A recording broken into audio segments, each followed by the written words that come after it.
ना तो नीतीश कुमार देखो महिलाओं पे टिप्पणी कर दी। नीतीश कुमार को इंडिया अलायंस वाले लाए थे पर वो मूर्ख निकल गया। आप जैसे बाहर राहुल गांधी को मोदी जी ने क्या बोला है, मूर्खों का सरदार।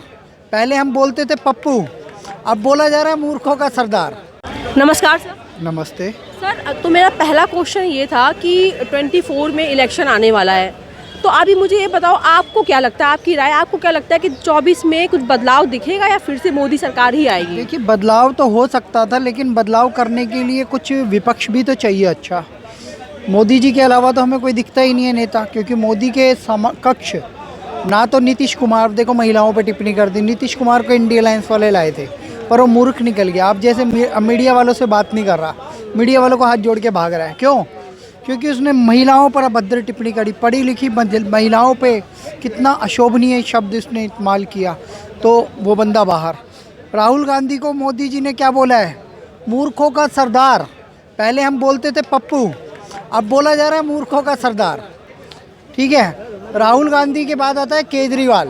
केजरीवाल को कहा जाता है शराब घोटाला करने वाला, झूठा मक्कार। जो तथाकथित कहता है हम स्वघोषित ईमानदार हैं, वो सबसे बेईमान निकला। उसके नेता जेल में है, सत्येंद्र जैन जेल में है, स्वास्थ्य मंत्री और शराब मंत्री मनीष सिसोदिया जेल में है, और टिकट ब्लैक करने वाला संजय सिंह आम आदमी पार्टी जेल में है, और खुद केजरीवाल जेल में जाने वाले हैं। उनकी वाइफ सुनीता केजरीवाल जो दूसरी राबड़ी देवी बन के दिल्ली में राज करने वाली, ऐसी सूचना आ रही है। क्योंकि केजरीवाल जब जेल जाएंगे तो कोई ना कोई विकल्प चाहिए, और ये भी परिवारवादी है मैंने सुना है। तो विकल्प कोई नहीं है, आएगा तो मोदी, और मोदी जी को हम चाहते हैं 400 सीटों के साथ जीत कर आए। सर मुझे ये बताइए, एक तो सोशल मीडिया में जब आप भी देख रहे होगे बहुत ज़्यादा हो रहा है, जो भी मोदी के साथ बोलता है, मतलब मोदी के लिए बोलता है, तो ये अंधभक्त है। और अगर राहुल गांधी या किसी और पार्टी के खिलाफ बोलता है तो ऐसा कुछ उन पे वर्ड नहीं यूज होता। नहीं, उन पे चमचा यूज़ होता है। चम्मच जो होता है ना, चम्मच जो चमचा होता है उसकी एक खासियत होती है, वो जिस भी बर्तन में जाता है उसको खाली करके आता है। तो ये चमचे जो कांग्रेसी हैं वो चमचे खाली कर रहे हैं कांग्रेस को, कांग्रेस मुक्त भारत कर रहे हैं। और भक्त की एक परिभाषा है, भक्त जो होता है वो भगवान का अनन्य होता है, और भक्त के अधीन होते हैं भगवान।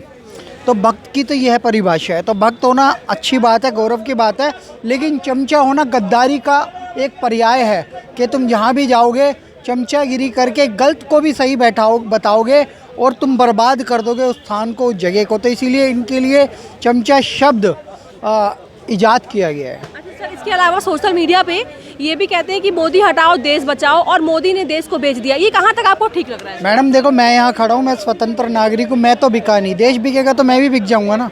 जैसे ईस्ट इंडिया कंपनी आई थी, तो वैसे इटली की एक कंपनी आई है सोनिया गांधी, एंटोनिया माइनो, वो गुलाम नहीं कर पाई। मोदी आए हैं तो एक स्वदेशी शासन आ गया। मोदी क्या कहते हैं, वोकल फॉर लोकल।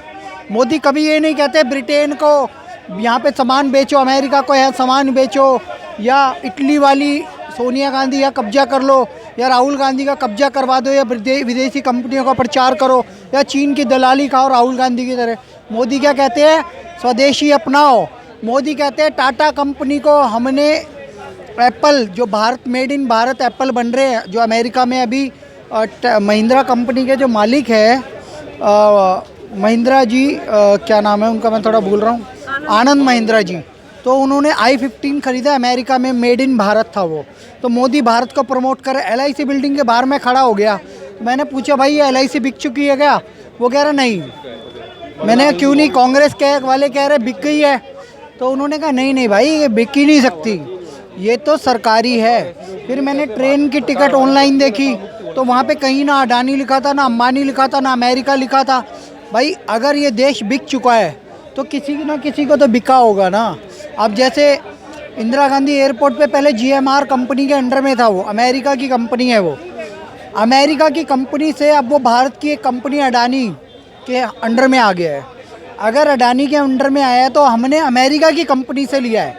हमने भारत के व्यक्ति ने खरीदा अमेरिका की कंपनी से, वो बिका नहीं है। इसे बिका नहीं कहेंगे, इसे कहेंगे कि भारत के उद्योगपति को फ़ायदा हुआ है। टाटा, अंबानी, अडानी, बिरला, ये सब देश के गौरव है और इनका सम्मान होना चाहिए।